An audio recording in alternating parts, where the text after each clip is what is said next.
We're going to talk today about a couple of local things first. 100th episode for us. We're here in San Diego. Of course, now we're reaching all across the nation, but there's a couple things locally here I want to talk about. And right out the gate, it's actually something very close to what we do regularly, which is a story that Brian found for us. And this is about a Navy couple who bought their first house here in San Diego, but they did it the house hacking method. So, Brian, I'm going to just kind of let the leash off. Can you just take us away with this one? Because there's some points I want to make here, but I want you to take the lead on this because it's our 100th episode, and you picked this one. Go for it. Yeah, no. So as we're doing our research, I came across this article, and it was, it was a military member at the time and his wife that basically leveraged their VA loan to be able to start house hacking. And essentially, the way that they did it is, by purchasing a triplex at the time, renting out 2 units, and being able to leverage those rents to pay at least half or 1/4 of their mortgage.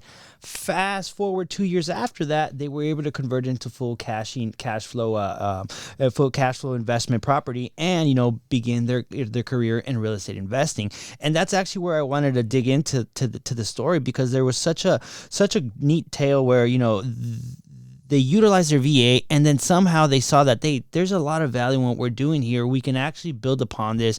And, all it took was, that leap of faith, taking that property, a triplex for their first property, and, taking it day by day, and it looked like it worked out for them. Fast forward now, he's 100% in real estate. He left the industry in 2020, and he's actually here local in San Diego. Left the Navy. Yeah.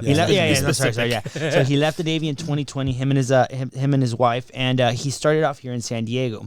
One of the cool things that I wanted to bring up, for people here in San Diego, is that San Diego actually poses an advantage when it comes to these types of deals that that they carried out. So I wanted to kind of share that story with you guys, but I also wanted to get your thoughts, Will, and what you thought about this, and what you thought was stood out. Yeah, no, for me, it makes sense, right? It's in our own backyard. We're such a large naval base. Not naval base, but just military town. And so what a way to leverage your BAH, right? Which is, to some people don't understand that acronym, it's your basic allowance for housing. Mm-hmm. And that's the best leverage at times. If you do not use those funds and you go into military housing, the military housing takes all of that, right? Or you go out and you rent outside of the military housing and say the rent's, for $2,000, but they're giving you $4,000, you get to pocket the difference. Okay. In this case, most people, we always qualify based on utilizing that BAH so that they can identify a property and pretty much house hack this thing. And what people say is house hacking. I think every home is considered a house hack. It's right? hackable. Yeah. It's hackable, right? You're going to live in it. And if it's a 2-unit, 3-unit, it's even way more better to hack that property because you have 2 other units to help you with that payment. So in this case, with Erwin and his wife, I think it was great. I don't think they went with that full intention to say, we're going to house hack this. They said, as they went into it, they learned, because it says that they were part of Bigger Pockets. It's a huge investor community in there. So that's a huge resource to go into. But the way they strategize that is, 1, we get to leverage our BAH. 2nd, that gives us a home. 3rd, we get to rent these other properties and now become landlords. Yeah, 100%. So it's really cool experience, and when you're going through and you're living through it, the actions, like they say, knowledge is power. Well, knowledge is power when applied. In this case, they applied themselves and, they decided to make a sacrifice because everything comes with a sacrifice. So they went and lived with mom and brother. Meanwhile, they're renting this. Meanwhile, they're working on their business plan. They're saying, now we're making $1,500 to $2,000 investment on this cash return. That's not a bad deal, because now they're paying down principal on their home because of the loan they have. Then they have appreciation. Let's just say conservative is going 4%. Mm-hmm. What a house hack, And one of the things that I feel people don't know is that they actually were able to leverage the other units in the property to qualify that for qualifying income. So they could take the market rental, or if it's already rented, take that rent and utilize that for the qualifications purposes. So if you're looking to purchase a house here in San Diego, 1 of 4 units, you can utilize the prospective rentals of those units to go ahead and get you a higher approval amount. That's how they were able to get that $1 million approval, with their income. Yeah. And just to put in perspective, this kid graduated in 2015 from high school. And he started at Wetzel Pretzel. Oh yeah, he started working at Wetzel Pretzels. Pretzel. Yeah, Oh, great. I mean, great. That's just what we need. Another food reference on the show to measure inflation. Here it was comes. there. It was there. But By that's the way, where did you guys know Wetzel Pretzel got so expensive? but that's where it started, right? Like he started there. He joined the military, met his wife in the military. Fast forward, 2021, they got out of the military, and remember they had the BAH when they purchased.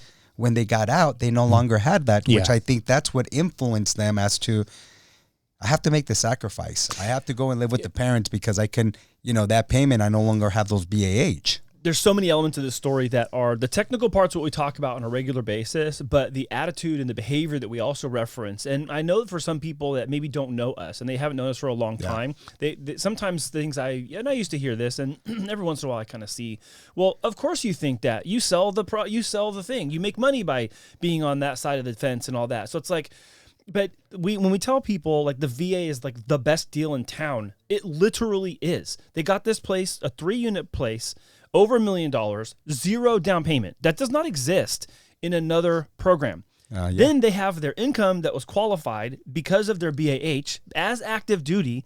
That's cost adjusted because of the high cost of San Diego. Yeah. That's already a way to get in. And then on top of that, they're offsetting that monthly payment on the application process because you get to count the rent for the units that you're renting out. Of course. And then it gets better because at the end, you're saying, okay, well, they moved in with their house. That's a behavior thing. We've talked about this. People are willing to do what they need to do, get creative, and create freedom of money and freedom of time and not be shackled down to things, which is more of a younger generation thing. So this is like spewing all of these variables and characteristics and elements we've been talking about for a long time. And in a lot of different areas of our show. Yeah. But this is such a great story, Brian, because it really encapsulates all of the things we're trying to tell people to do right now. Yeah. It's everything. It's very inspiring, especially him being a young kid. He's a kid, graduated in 2015, got out of the military in 2021 and started focusing himself with real estate and entrepreneurship. And this is what it's all about. And you know what I like with it starts here on the story. It goes, I do not have a college degree. So most of us think that that's what it is. But a lot of times is, what's powerful is who you're aligning yourself with. In this case, he aligned himself with Bigger Pockets. He wanted to understand the information. He wanted to gain knowledge, and he applied it. 100%. And you know what? The first step, and I know I see a lot of my buddies that are in the military or, on social media, everybody's on there. I'm sure you've seen, house hacking, use your VA loan. And I'm letting you know right now, it's the time to take action. Even if you don't know how to get started, but you're looking at it, you know that you want more information. It's time to take action, reach out and say, hey, what are my options? What can I do? Because that's the only way you're going to figure out if you can or you can't. But you already have an upper hand on a lot of people. You have a VA loan. Yeah. And that in itself could be explored in a very, very advantageous way. So I definitely encourage you, if you're listening to this right now, reach out to somebody that, it can help you and guide you in that sense. Well, let's think about this, right?